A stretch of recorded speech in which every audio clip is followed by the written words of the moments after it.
Welcome to the Undrafted Uncensored cast of Pod. Hosted by Nick Archuleta. Mosted by Colin Zanker. And last but certainly is least, Joseph Goodwin.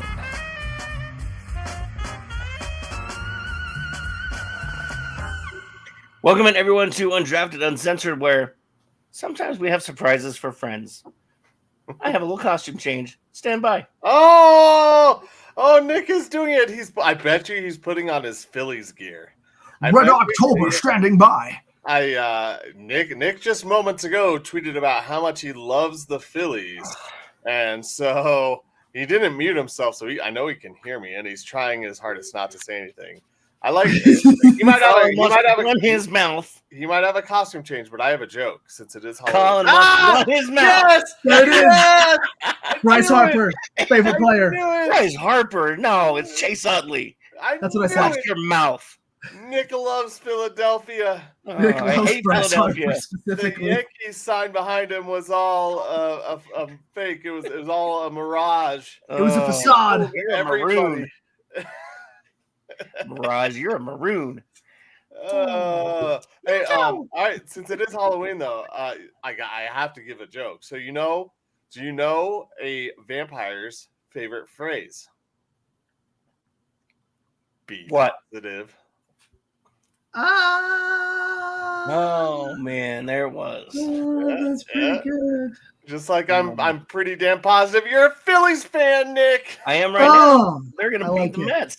They are not going to beat the Mets. They're going to beat the Mets. Their pitching's too good. And the Mets are going to Met. They barely escaped Milwaukee, and that's only because Pete Alonso finally learned how to hit again. The Mets are clutch. Mets are not clutch. They had the miracle Mets. Now they have the clutch Mets. No. I mean, technically, you have to be a little bit inconsistent in order to be clutch. So, yeah, I think that we can safely say the Mets are clutch. Although I did appreciate the fact that the guy that sent them into the NLDS was Pete Alonso, that all those Mets fans have been trying to get rid of for the last 3 months. I'm like, leave the guy. You guys have no idea what you have at first base right now. He hits home runs. Stop being Mets fans and shut up. All right, guys. So I have a little bit of a confession to make. Also, I don't have a shirt or a hat or anything. I didn't buy any merch because I'm a broke ass bitch. But so I was hanging out the other night doing stuff, and I had ESPN up on my tablet, and it had the game 3 of the Mets and the Brewers just kind of on. So, guys, I watched baseball. Wow. Oh, wow. Guys, I think I like the Mets. Yeah. Yeah. Oh man, they do have. I'll give you credit. They do have some good players. I don't trust. They're never. I just don't trust them. I didn't say I trusted Those them. are too good. I think I like them. They're a fun team. They're a fun team to watch. Yeah, I might have to get me a Grimace hat or something.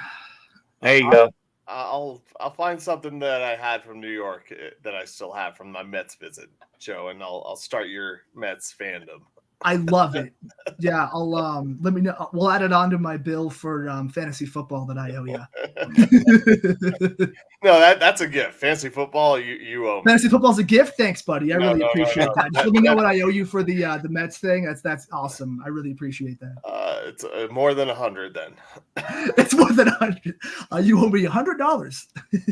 Where's my money? Where's my money, bitch? Hey, Brian.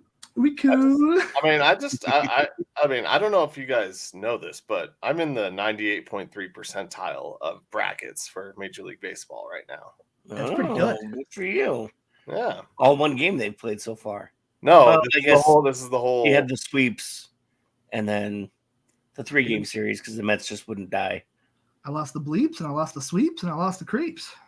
Nice. The profit, baby. Very nice, very nice. I'm very proud of you. The profit will appear later on today. We'll get to Yes. that. We got other more pressing issues to get to though.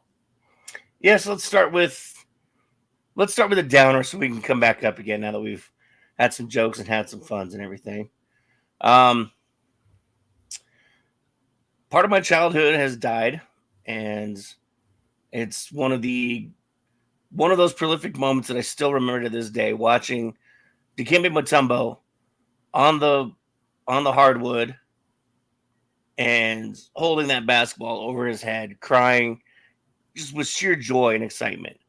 A man that came over from Africa who had never touched a basketball until college and became just this prolific center that, everybody knew Dikembe Mutombo, 7'2". I mean, the man literally stood out in a crowd. And he was more than just basketball too. Yeah, it's such a humanitarian, and I think that's why all of us really appreciate him that much more. Is he literally took his money back home to Africa, and he built a hospital. I mean, he did so much for so many people. And I think the fact that a professional athlete can be remembered for more than just what they did on the hardwood in this case is the epitome of being an amazing human being. From now on, every time somebody blocks a shot, Dikembe Mutombo wags his finger in heaven. Oh, no.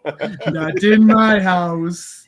Yeah. I loved explaining that to my roommate, who's not a big basketball guy. When I was like, that guy's a nugget. He's like, wait, what? The guy from those commercials at the grocery store? I'm like, dude, yeah, he's amazing. One of the only guys to win Defensive Player of the Year for multiple teams. Yeah, I mean, he was a Denver guy in so many ways. Mm-hmm. There was an article about him and a pasta place that he always went to. And the owner of that place, he would always get pasta from this one place. He walked in, and there was a story about how he would go over to her house sometimes, and he would eat over there, and she would go over to his house and like deliver stuff, and how his house, she told him he could never sell it because his countertops were Nick has to take off his fandom. Oh no, he's just coughing. Yeah, wrong button. So how she couldn't even see over the countertops because they were so high. But he would always bring in players and fans and to the restaurant, or he would always bring players to the restaurant. And even when he was driving down the street to her house, he would stay and sign because kids would chase the car knowing it was his car. But you mentioned all the humanitarian stuff. I mean, schools, hospitals, what he did for NBA Africa, just really a good human being. And it sucks to, have him go at such an age. And just, like you said, you remember a lot of things. And I remember on the Sonics court, just holding that ball up, coming back from a deficit, first 8 seed ever to win at that point. Yep. He was an amazing guy. I remember having the Dikembe Mutombo, how tall are you poster at McDonald's? Yes. hanging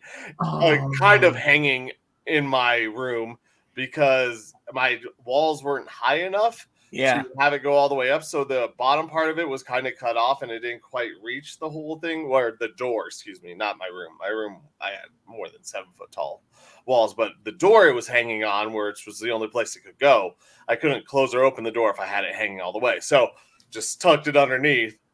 And I would always make myself feel a little bit better. I'm like, I'm a lot closer to being as tall as Dikembe Mutombo because I gained an extra 1.5 feet. Yeah. Closer than anybody else with this poster. Yeah, right. I do remember that. I think our neighbor actually, she got the poster for me and my brother. And we were just shocked that she went and got it from a nice lady. She was always so nice, but she came in, we're like, oh my God, look how tall he is. Right? Two of you just stretch it out. Yeah. And then the same thing where we hang it up over and under the door because it won't quite hang. It's just you remember those things. And I mean, I think the last straw that buried Bernie Bickerstaff when they let him walk. Yeah, to Houston. Yeah. Yeah, I think that was the end. I think that was Bickerstaff. And I mean that you think about it too. How far back did that set the Nuggets? Well, yeah, how many? That was on the heels of their losing a season in when they won 9 games, 13 games, whatever it was. Yeah. I think that was like two years after that, because you started to see a bunch of those guys were just gone. I mean, McDyess and Ellis and Alfonso Ellis, Mahmoud. Yeah, Mahmoud had his whole basically kneeling on the flag before Kaepernick. Yeah. But his was for different reasons, and it didn't feel nearly as whiny. So I feel like I agree with you. Trying to be private about it. Yeah, exactly. It wasn't for the press. No. He was also still trying to play, which it feels like Kaepernick was a declining player. We won't get into that right now. But yeah, all those things came together, and that was part of the reason that he was able to go to a team like Philly and get that second defensive player of the year. Or maybe it was third. He might have won a couple here. I don't remember exactly. But and then it was him and Iverson in the finals, barely getting one game on one of the best teams ever. Yeah, I mean, definitely a sad day in Denver. And I mean, across the sports world, really, because also we lost Charlie Hustle. And I mean, that's. Wait, he died? Pete Rose? Oh, I was thinking Charlie Blackman. No. Wait, no. Charlie Hustle. Wait, so is that Charlie Hustle is his nickname? Yes. That's an awesome nickname. Is there what does that mean? Who's Charlie Hustle? Is that just a cool name? Does it just sound cool? That's just what they started calling Pete Rose. Yeah. I love it. Okay. And so, I mean, it's frustrating because, again, this is a man who set himself behind the 8 ball because, if he'd kept his mouth shut, I'm sure the commissioner would have probably not given him a lifetime ban. There might have been something in there, or, we'll take your stats from before you were player manager back. And I mean, that's not going to give you the 45-62 or 42-52, whatever. But you're still the all-time hits leader. And, all your gambling will be associated with your managing and your player manager time, which was only about 3 years. And didn't he only bet on himself or his own team to win, or did he throw games? He says he didn't throw games. Yeah. But nobody else knows besides him of what he gambled on. That's really what it comes down to. It was 42-56. Thank you. Okay. And the thing is, if he would have kept his mouth shut, and even through the years, he continued to talk, and I think we've seen recently a big surge, I guess, in his public appearances. I think he knew he was coming towards the end. Oh yeah, he lived a very, I mean, his Charlie Hustle. He lived a Charlie Sheen hustle lifestyle too. Yeah. Very hard life. I mean, talk about polar opposites, and not just because they were black and white. Like Dikembe Mutombo and Pete Rose's lives and lifestyle and contributions. Pete Rose, one of the greatest ever, and his personal stuff and personal demons off the court are something totally different. And Dikembe was great, but he definitely isn't considered one of the greatest. No. But he is one of the greatest human beings out there. Was Definitely. one of the greatest human beings out there. And so to have those two pass in 2 days and have them just kind of, like I said, polar opposites kind of in terms of who they are and who they were as people. Yeah. It's kind of crazy because they're both celebrated in so many different ways, and they've each had such a different impact on their sports in a good and a bad way. But yeah, if Pete Rose would have kind of kept quiet and just taken the lumps, it probably would have gone that way. But from what we know about Pete Rose, that he was never going to go quietly, and he didn't. No, I mean, but the other problem too is he changed his story how many times too. At first it was I didn't do it, and then he's like, okay, I did it, and then I didn't do it for X, Y, and Z, but it's like, Pete, shut up, just shut up, okay? All you're doing is hurting your legacy. There are some of us that want to remember the ultimate hard-nosed player that you were, without remembering the gambling, and I know it's going to take some generations for that to happen. Yeah. Much like, Shoeless Joe. And I don't know, it's kind of irritating, but I'm going to ask a question real quick before we move on. And I'll give Mosier credit for this because he made this statement. Now that he's dead, can you induct him into the Hall of Fame? Because they said lifetime ban. His lifetime's over. Yeah. I like that. That's a loophole right there. One last chance to screw the MLB. I was actually going to say something along those lines. I was going to say, don't start believing all these things that are saying Pete Rose is going to the Hall of Fame right now. No. That is not the case. But yeah, I think that honestly, Major League Baseball just didn't want him to have any sort of public forum. And now that he's gone, give it maybe. I mean, it's not. It might be this year. If it's not this year, I say give it about 5 years. He doesn't have public forum. You're right there. He doesn't, and so they didn't want him on stage. So that's what I believe is going to happen. It could happen this next year, but I think after a few years, it will happen. Well, he's got a few teammates on the Veterans Committee too. And he has teammates on the Vet Committee. I didn't know that. I think he does. Well, he has at least Johnny Bench. Yeah.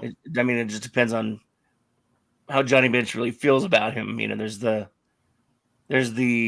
in front of cameras Johnny Bench, and I know there's another Johnny Bench out there that might have some other ideas. And hello, Diggs BT Dub 7. What is up with you? I'm guessing it's a Houston Texans fan. Now, right about meow. Yeah. I don't need your license and registration, right, meow? Right, meow. Do I look like a cat to you? Sorry. Meow. Welcome back to Super Troopers quotes here on Undrafted Uncensored. I don't know. You boys like Mexico? I think that's gonna be. It's gonna be a hard fought battle, like it is with Shoeless Joe still, because there's so much more evidence now that shows that Shoeless Joe was part of the team, but he was just kind of there. He was an outlier, and everybody's still trying. There's a bunch of different committees trying to get Shoeless Joe inducted still, and it's sad. Yeah, that's part of the history of baseball. It's a tough game to change when the rules are made. Well, when your commissioner has no balls either. I mean, there's that as well. Not that I'm mad at Manfred or anything, Not like he's done anything to piss people off lately. Of course not. That's ridiculous. He's never once in his life. I'm pretty sure it took it when that suspension came up. No, you're talking about the current commissioner, but it took some balls to give a lifetime ban to your all-time hits leader. Yes. There's Pete Rose calling to give his speech about why he should be in the Hall of Fame. Nah, my tree's moving, so my ring thinks there's somebody at my front door. Sorry about that. That was wonderful. It was like twinkle sparkle sounds. It was great. Yeah. Made me happy. But yeah, right. R.I.P. to two legends, man. Yep. I hate saying it, but they come in threes. Yep. John Amos. Can we count John Amos as the third? He was the guy from What's Happening or whatever it was. I was going to say that's kind of a stretch. It was around. Well, yeah, I guess it was because he died in August. Yeah, and we didn't find out about it till this week. No, that lady from Harry Potter. Still a stretch. Hey Joe, who's that lady from Harry Potter that died? The old lady. Which lady? Like the main. We want to thank everyone for tuning in because we will get to the sports. Like the main professor lady, like Maggie Smith. Yeah, sure. Yeah, I think that was it. Oh, she's awesome. Yeah, Dame Maggie Smith. She's a fucking lady knight, a dame. That's sad. I didn't know that. She's cool. Speaking of knights, did you know that that there's a Denver Bronco who was knighted? What? Yeah, Sertan. Oh, let's get into the sport. There's a dad joke for you. Moving on, it's Raiders week. Let's go. It feels a little different, but it doesn't feel like it has in the recent era of Raiders winning. I don't want to say domination because I have a hard time letting the Raiders dominate. They've dominated, but they have. It's just hard to say that. Just like your allegiance for Philly overcomes your allegiance. Yeah. Okay. Yeah, we'll see. It dominates it. We'll see. Domination. The former Cub that got them on the board. Anyway, back to the Raiders. So Sunday is the celebration of the Orange Crush team. They're going to be wearing their 77 unis. The stadium is laid out, or the field is laid out like the 77 field. It's just got a blue field, and it says Broncos in white. And I love it. Blue in 77? Yes. Fucking BYU stole that shit from us? Yes. Or not BYU, Boise. Sorry, Boise. Okay. The ones that actually have the blue field. My bad. Yeah, the blue turf. Yeah. Smurf turf. Yeah. How confident are we with this offense against this defense? Because the Raiders are starting to Raider, and for whatever reason, nobody told Davante Adams that he would not like playing for the Raiders, but he had to go do it himself. I don't believe you. I think he just didn't believe them when they told him. Well, and there's so much crap going on around the Raiders. Like the Davante signed off on Jimmy Garoppolo starting in place of Derek Carr. Davante Adams was okay with us going with Stidham or Minshew this year. And there's all this stuff going on with him. But let's be honest. It's not like he'd really be playing this weekend anyways, because the last few games against Surtain, I believe it was week 17 last year, or 16, when they played them, Surtain held him to 21 yards on like 2 receptions or 3 receptions. Yeah, it's not like he'd really be playing much in this game anyway. So he just decided to take a break and not get the L against Surtain, like whoever the hell Surtain is going to end up covering this weekend is going to take. Your question of probably. Maybe, I don't know. Jacoby Myers lines up in the slot. Surtain doesn't go into the slot as much. Yeah, I could see that. That Trey Tucker kid played well last week, but I think that's a lot of the way just because Myers took up a lot of the other team's star cornerback, kind of same thing.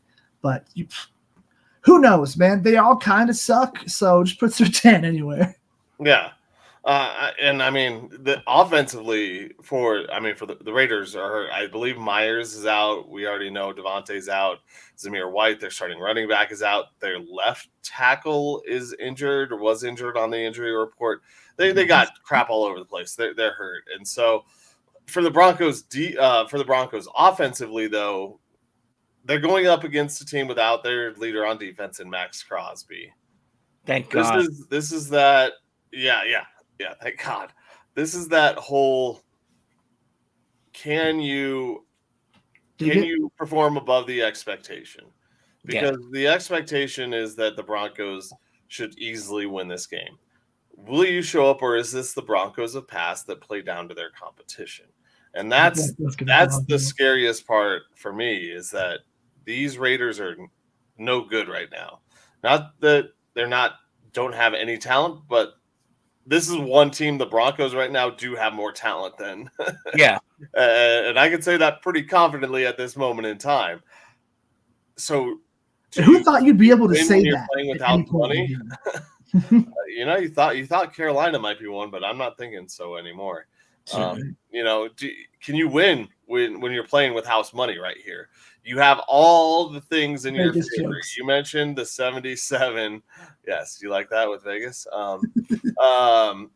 You have everything going your way. You have the 77 memory. You got the throwback jerseys that we've been clamoring for as fans for years that are getting everyone fired up. Yeah. You just have everything going your way. Now, how do you respond to that? Do you go out there and make a statement like, yeah, this is us? This is, we are here to represent the 77 team proudly. We're going to show you that we're not the same team that we were in past years. We're going to give you the D. We're going to give you the D. I was gonna say we're gonna knock the, but no, yours was better, Nick.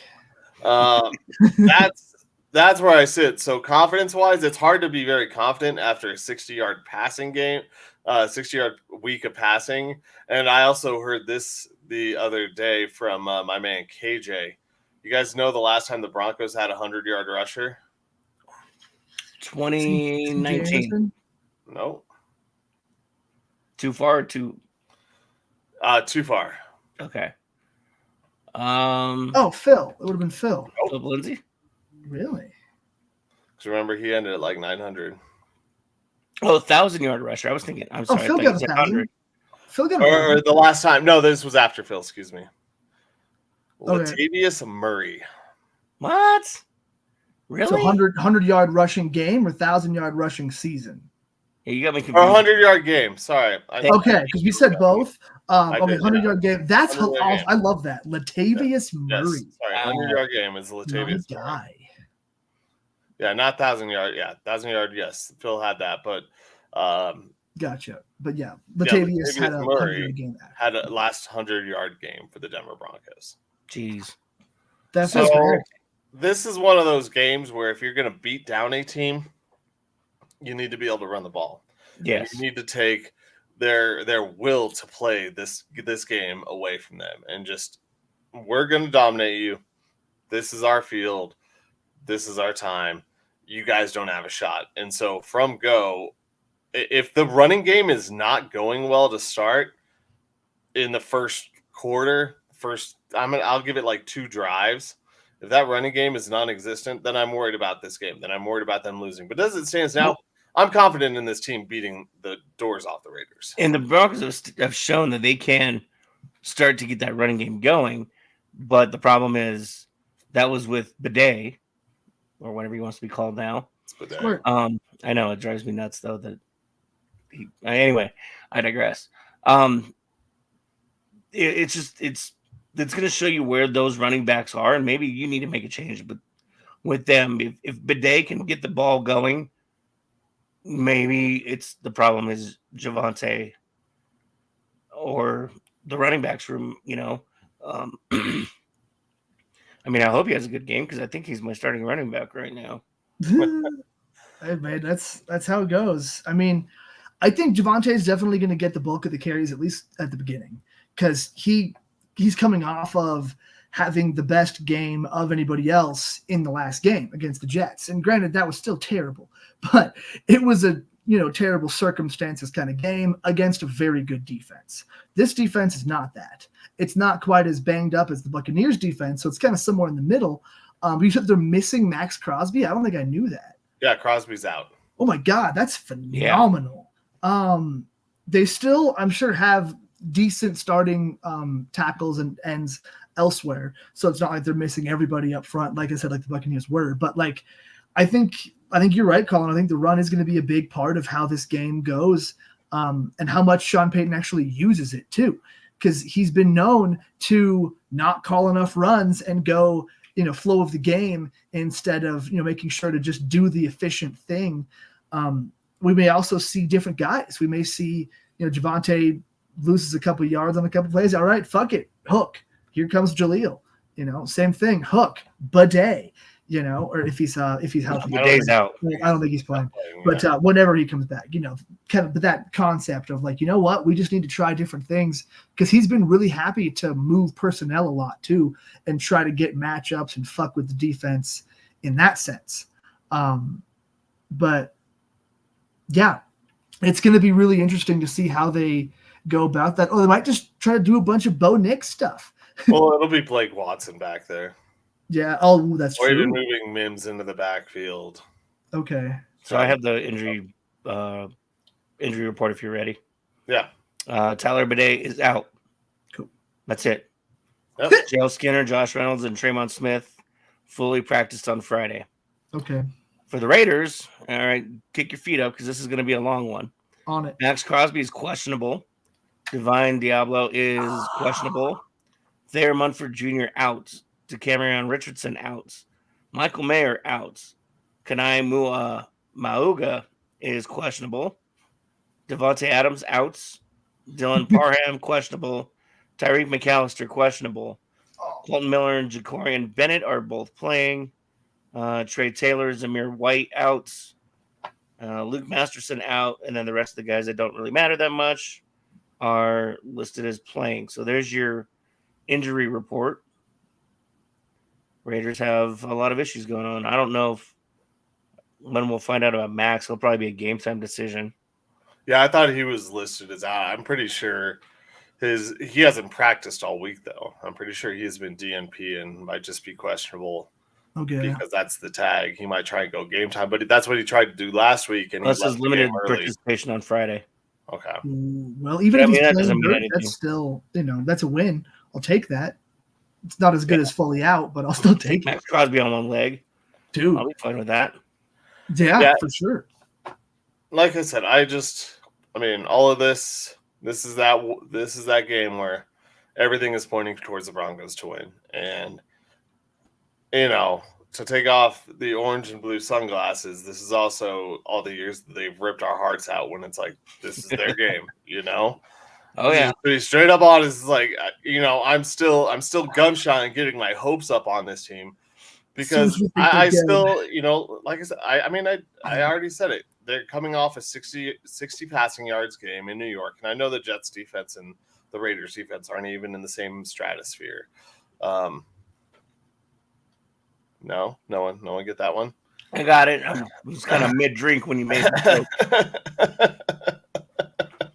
So hopefully the fact that that the Broncos offense couldn't throw the ball was just a mirage from that week before, and they have a grand day against broken down Raiders defense. My favorite kind of Raiders defense, man. I like it. Well, it's going to be exciting. Hopefully, that place, that place is going to be rocking loud. There's going to be so much orange going on. Like, I know their last jerseys were orange, but this is just a different orange. There's a different feel to it, and it's better. There's going to be I got to go find my old D hat too. Oh yeah.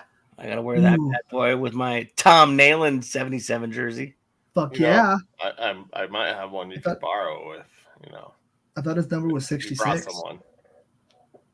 I'll take one of my other friends. I know. You already said that. Oh, okay. I couldn't remember. Oh, I need to do that though. That's a good idea. I forget who I was talking to about that. I think it was Alex, our boy at the station, of if you could get any player in that 77 jersey, who are you getting? And I forget who he said, but I was like, man, that's it'd be fun to get a dude from a different era, like Nick did. Get a Tom Nalen in the. Tom Nalen still wore that jersey. Yeah, I guess technically, yeah, you're right. They still wore those in the 90s. That's true. That's why I got it. I like that. Part of the Orange Hush. There you go. I would love Ed McCaffrey's. That was one of my favorites. That'd be a really cool one to get. Yeah, see, Eddie Mack didn't wear it. Or he didn't get here quite in time because I know Sharp did, but he was drafted here. McCaffrey was a Niner for a while. Or Carl Mecklenburg, he'd be kind of sweet. I don't know. What do you think, Carl? I've got an Atwater and a Sharp. So nice. There you go. So you're set.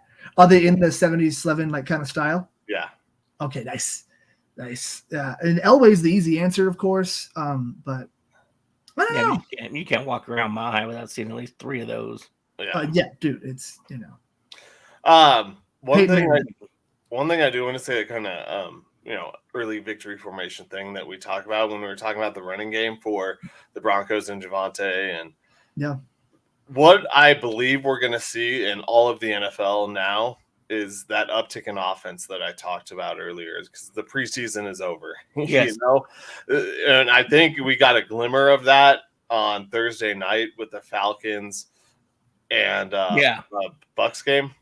Yeah, I think we got an idea of what things look like once these teams actually start playing some games and get some cohesion and understand what the offense is supposed to do. So, as just a quick tip on the victory formation side, I'm putting a lot of just over bets on this week, simply over whatever the line is, because I think offenses are going to start to really explode this week. And Vegas isn't quite ready for that to happen yet, because we talked about it before. The Raiders, yeah.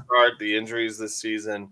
But these teams have started to gel. And I really just think that before it was like, yeah, week 1, week 2, teams were still working out the kinks in their offense. But now that it's basically week 4, they're through them and they're ready to go. Things are installed. They know who's going to be running what plays, and they practice it enough. So just a little side note, I say take a lot of overs on the games. I wouldn't touch any under in any game, even if it's the, oh man, I can't remember what's the crappy game. There's one really dumb one. Oh, good. Okay. I'm sure we'll find it. Also, I like the way to put that of like the preseason is over, and the Broncos are actually at 500 after the preseason. Who the fuck thought that was going to happen? Right? Yeah, preseason over. Broncos 500. I think that had us winning the most games out of all 3 of us, and it still wasn't very many.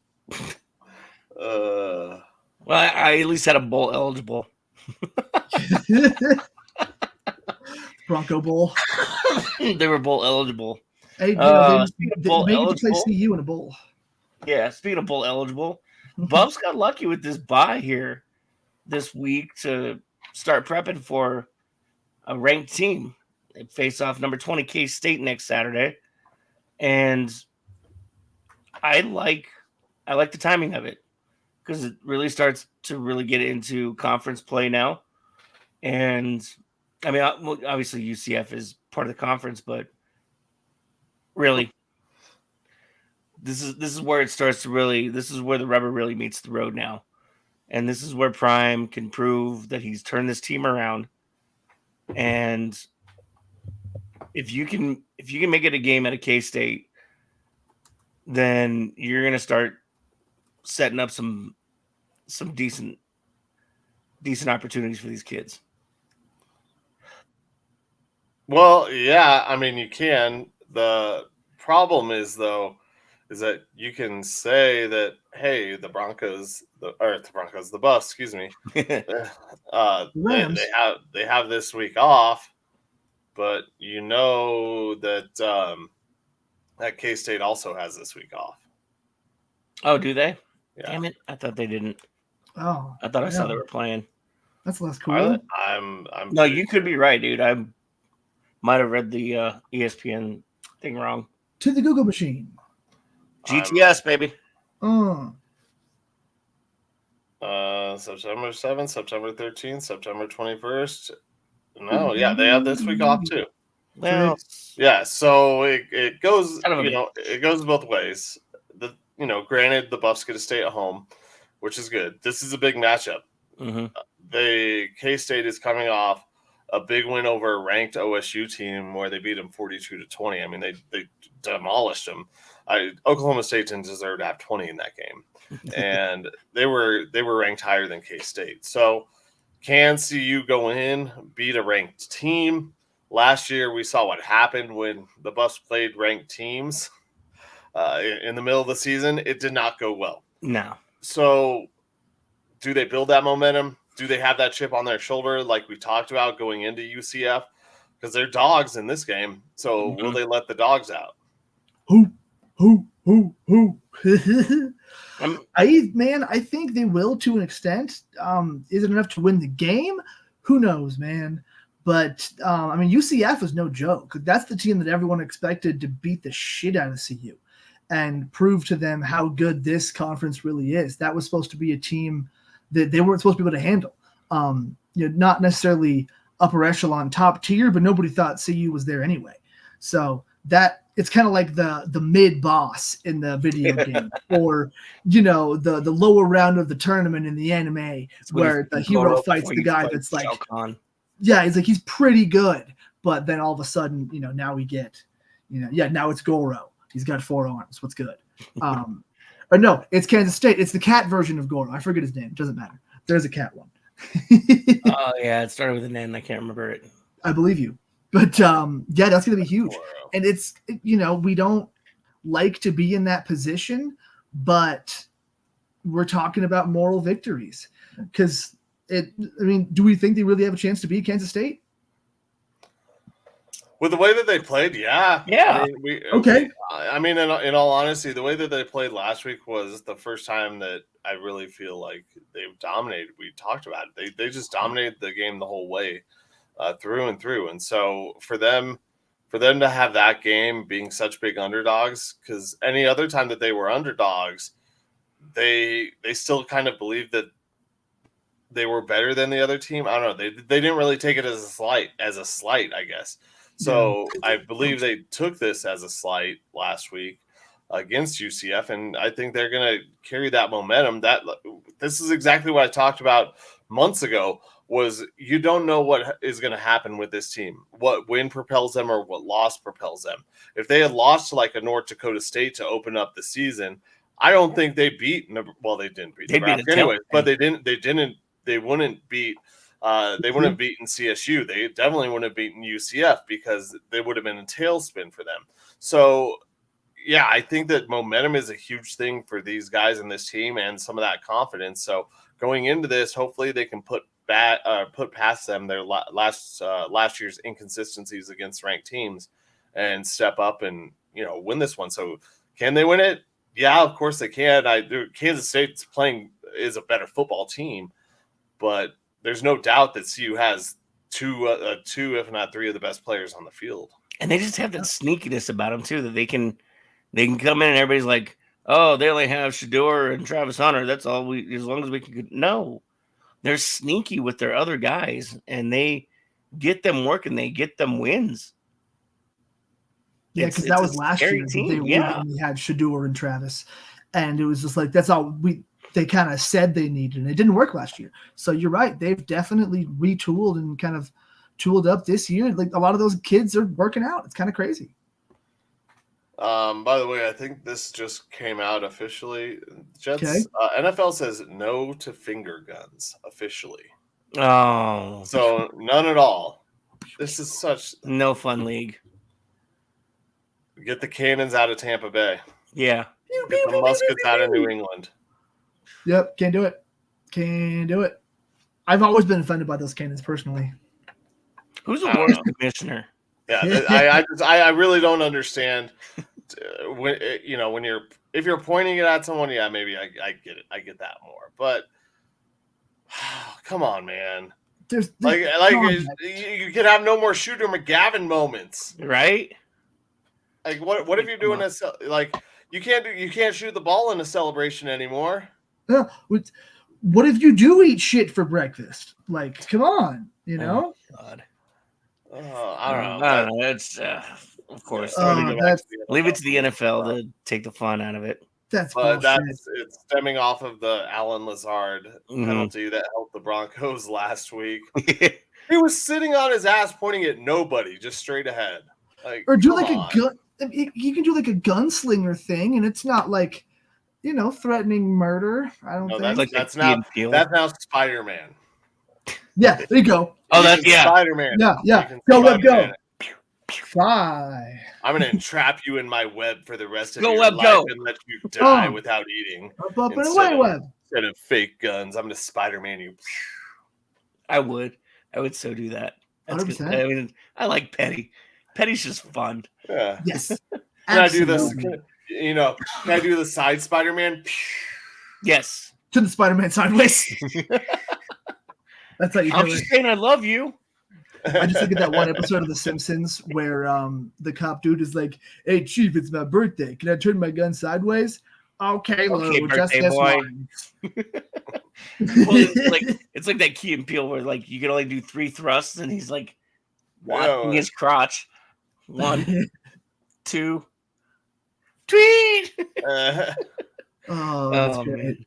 Also, real quick before we transition from college, do you think, since Colin said it was all about the momentum, I pointed the wrong direction, with CU, do you think it's whether they keep wearing the white uniforms because they're snowballing? Oh. Sorry, as you were. No, I mean, it's... I appreciate the hustle. Yeah, that was well deserved. Two applause. He's watched baseball today? Those been applauded twice today. That's more than I deserve. I'll take it. Could use some applause is Vanderbilt's currently beating Alabama at half. Thank God. Cool. That's awesome. Yeah, Go Vandy. Up by 9. I don't know if it's too early, but I think that would be pretty cool if Vanderbilt could knock off Alabama, especially after the last week. Especially for the Heisman Trophy race for Travis Hunter. Let's get Jalen Milroe a loss because he seems like the prime competition right now. Sorry to keep going back to college football. Oh, it's fine. Yeah, if they're number 1, it's going to be tough to beat them. Like Schmitty Worman Jensen. He was number 1. See, this would be illegal in the NFL. Yeah. No, I was doing a foam finger. I swear. It was pointed up. Smitty Warman Jaegerman Jensen. That's it. There it is. Isn't that it? Smitty Warman Jaegerman Smitty Warman Jaegerman Jensen. Uh-huh. Sweet. He was number 1. Oh, SpongeBob, we love thee. All right. Moving on because we're getting off the rails again. We got a little time left. MLB, the division series starts tonight. We've already had one game earlier today. Cleveland just, owned it after the first inning. They took the Tigers to school, which was kind of depressing, but the Tigers did what everybody wanted them to do. AJ Hinch demolished his former team and eliminated the Houston Astros. Thank you, AJ Hinch. Yeah, let's just clap. I take back only a quarter of what I said about you after you cheated. Yep. So now it's up to the Padres to do the next best thing, and that is eliminate the Dodgers. That will be later tonight. So I hate to say it, go Padres. So Nick, I upon double checking what's going on in Major League Baseball postseason, what was the worst division in baseball? The what? Yeah. So Wait. I didn't hear you. Central. Both the NL and the AL. The Central. And there's how many teams left from the Central? 3. This seems pretty good. Yeah. So, I think so, that team that beat the Astros was from the Central, right? Say that again. I'm trying to explain myself. The team that beat the Astros was from the Central, right? Yeah, but he's trying to troll you, Nick. So, yes. I know he is. Yeah, so I'm not going to let you talk. That's basically what this is. No, so I was listening to MLB Network Radio I just want to make sure that we're all fully also aware agreed with me that the Central divisions were weak. Well, Spilly hang on. So Spilly and I are on the same page, which is usually how it goes anyway. I love Spilly. But he explained it in a way that it makes sense now why I was looking at the Central differently. Because the Central is not a power division. The Central is a speed division. The Central is using small ball to get themselves victories, and I'm not used to that anymore. Everybody's a powerhouse team. But the fact that these teams are using that speed game and stealing bases because it's easier now with a fucking 5-foot bag, that's the way they're getting their victories. And so I heard him say that, and I was like, I gotta take Spilly with me, and we have to go tell Colin we're gonna eat crow. Yes, I was going to admit it, but you beat me to it. And yes, I still don't think they're a great division. I mean, they just happened to get the Tigers got hot at the right time, and the Royals got lucky, so they fall into the playoffs. The Guardians. I almost call them the Indians again. The Guardians are a good team, and they're still going to be good. And a lot of that is credit to Terry Francona. Well, so Tito's going to take his talents to the other side of Ohio now, as he's been named the manager of the Cincinnati Reds. We'll see which one knocks off the Yankees. Nobody. Number 28, baby. I was going to say, Nick, move your head. Folks, if you don't realize it, Nick's a Yankees fan. So we still like anyway, it. The Tigers lose. The Mets are still losing, by the way, 1-0 to the Phillies. No. In the 7th, Yankees. They don't come to play until the 9th. That's the only time it matters. Who cares? You're right. The game hasn't even started yet. Yeah, right. I don't know that.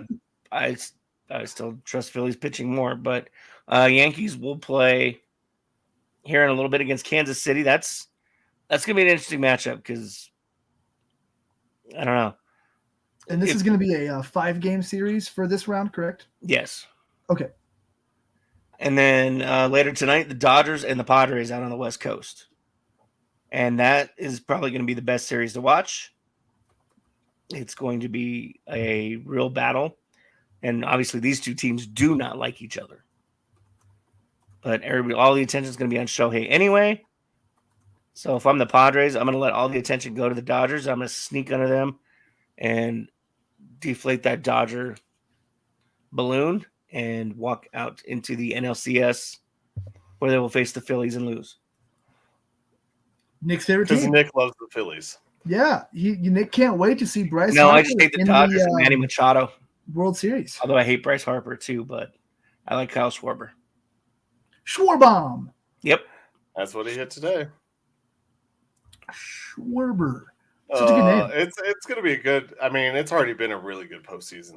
I know that those were sweeps early on. They were good games, though. Getting into the playoffs, the 2 playoff games, which we'll cover and we'll go over in a second with the Mets and the Braves, were really fun. That was great. And I think that really one thing that I don't know if it's talked about enough, but the star power that's actually in these playoffs is pretty awesome. I wish Cabrera could have hung on and been there through some of this for the Tigers, but you have literally, you have all the Yankee star power, you have the Dodgers star power, you have all the guys in San Diego. I mean, it's chock full of guys that the Major League Baseball has been promoting over the years. Well, even with the smaller market teams too, you got Bobby Witt Jr., Salvi's coming back with the Royals. I mean, I was trying to get the Royals to trade him somewhere where he can try and end his career with a ring, and they were smart and they kept him around. And Salvi's the leader of that team. He's always been the leader of that team, but since he was young in 2015, now he's a little older, a little wiser. He can carry a young Royals team. Oh yeah, is Fernando Tatis playing for Padres? Is he healthy again? Yeah, because I know he was hurt for a while. There you go. Yeah, that's people they've been promoting. I honestly just wasn't sure. He's one of those guys. That's like, I remember that guy. They used to talk about him a lot. The Cy Young winners playing. I mean, it's stacked, and I love it. Yeah, I mean, even like you were saying, games 161 and 162 on Monday. That was fun. Yeah, it was. That was fun. And and there's some Colorado connections. I mean, I don't blame you for wanting the Padres to beat the Dodgers, Nick, because there is one former National League All-Star Game MVP that was a Colorado Rocky that's on the Padres roster, Mr. Elias Diaz. And yes, so I'm fearing for him, but does that mean that we put our money on the Padres? Yes, because they have Kyle Higashioka and Michael King, 2 former Yankees. I don't know, Colin. Let's find out. In the victory formation. This is the victory formation. All right, boys, here we go. Best play in football. 6 right tight diamond victory on 1. Break. Okay, 3, 2, 1, it's jam. The Pick'em segment, proving that Colin Zanker is the most humble man in the history of time. Least. Featuring Nick Archuleta, wishing he was somewhere else. And Joe Goodwin, just kind of winging it. All right, on the wing and a prayer, we all this past week in our pick'em went 3-2. Oh God! I thought you were gonna rhyme that. I was so ready for it to somehow rhyme. That was gonna be sick. No rhyme on that one. No rhyme, no reason. Just the truth. There was reason. We all went 3-2. I'll go through them real quick. The Titans against the Dolphins. Joe, you're the only one who picked that one right at 2250. Nick and I both chose the Dolphins. Ooh, yeah. And speaking of that, that's the worst game of the week. It is the Dolphins Patriots. So, Joe, would you like to do a lose bat segment on the Dolphins Patriots game this week? That sounds like a lot of fun. I would love to. Pro Bowl quarterback Tyler Huntley versus one of my favorite random guys. Stay tuned for Joe's lose bat on the next episode, and we'll get through the rest of these. Seahawks versus the Lions. Nick, you chose the Seahawks. The Lions demolished them as big favorites, actually the biggest favorites of the week to get the win. So we both won 14-76. Hotlanta beat the Tampa Bay Bucks in a hell of a game on Thursday Night Football. So Nick and I both got that one right. We all chose the Mets to beat the Braves in Game 1. And Joe and I both picked the Mets to sweep the Braves and get the Diamondbacks in, but that wasn't the case. And they came back to win, even though the Braves scratched their starting pitcher. So at plus 140, that was the biggest win of the week. Nick got $24 on that. So Nick is the big winner, even though we all went 3-2 on this 3-2 this week. Nick won 44-41, bringing his total up to 690.32. Joe was second this week and still stays in second place at 40-26, total of 668.79. I won 35-17, still in third at 636.35. Let's get into this week's slate of games. We start off with we will not be broadcasting Sunday night this week. I have DU Pioneer Hockey. So we will be going Monday after some of these games have happened. But we start off Sunday Night Football. Cowboys versus the Steelers. Nick, who you got? That's an ugly game too. Neither? Yeah, can I pick neither? Nick chooses the time. I'll go with the Steelers. Steelers at home. Joe, who you got? Steelers are favored. I don't know if I said Steelers favored at -50. I would expect them to be, especially at home. But thank you. If the Cowboys were, that would have been news. It's one of those where I feel like the Cowboys are poised for a bounce back game, and it's going to happen the week after I pick them. So we're going to go with Pittsburgh. I already mentioned it earlier. I believe that the offenses start to click, and I believe the Cowboys might also be starting Dalvin Cook or play him more this week. So watch for that. I am taking the Cowboys and their offense to get things going against the Steelers. Next, we move on to the Saints versus the Chiefs on Monday Night Football. Oh, thank God, there's one game. Hopefully it's not a crappy one. Because our experience the last 2 weeks with two games, there's been one terrible one and one worth watching. Nick or Joe, who you got? And I had to work the terrible one. -230. Yeah, man. I don't care who they're putting out there next to him. It's Patrick Mahomes. I'm taking Kansas City. Well, the one thing I will say is that the curse wheel landed on the Chiefs this week. So thank you, Brandon Perna. I put my money on the Saints. And I put my money on it. Nick, who you got? I was actually going to lean towards New Orleans as well. They are a good team. Their offense is, that offense is really good right now. I trust them to at least force Kansas City to realize that life sucks. So you are sticking with the Saints? Mm-hmm. All right. We move on to baseball. We move on to the first game tonight, or the first game of the series tonight. Padres versus the Dodgers.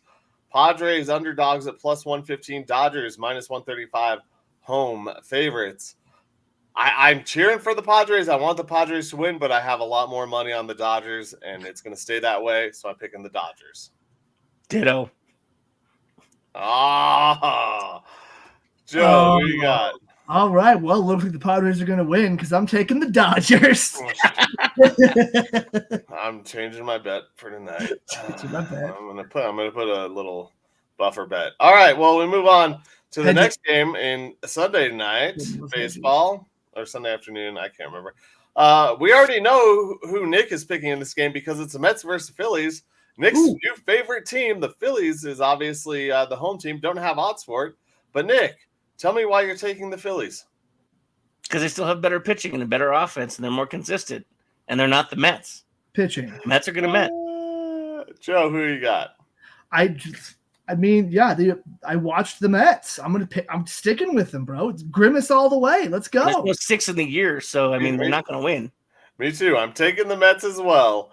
We move on to WNBA playoff basketball in a matchup of last year's champion, the Las Vegas Aces against the New York Liberty.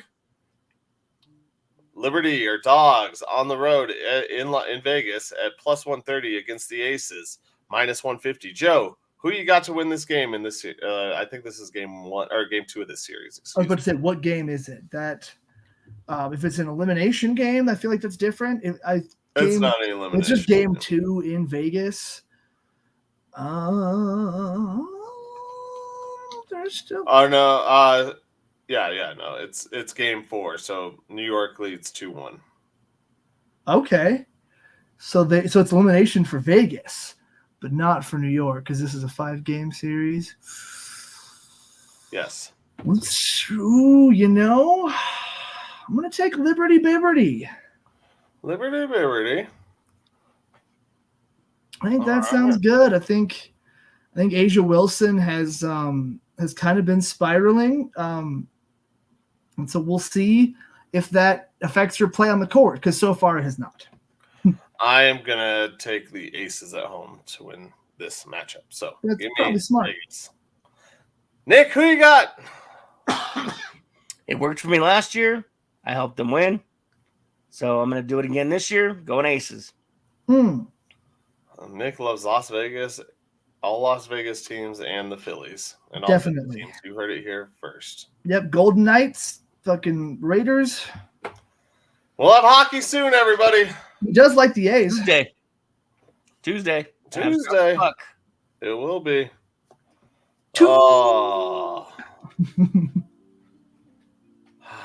Driving the puck just like I'll be driving to work at night. There you go.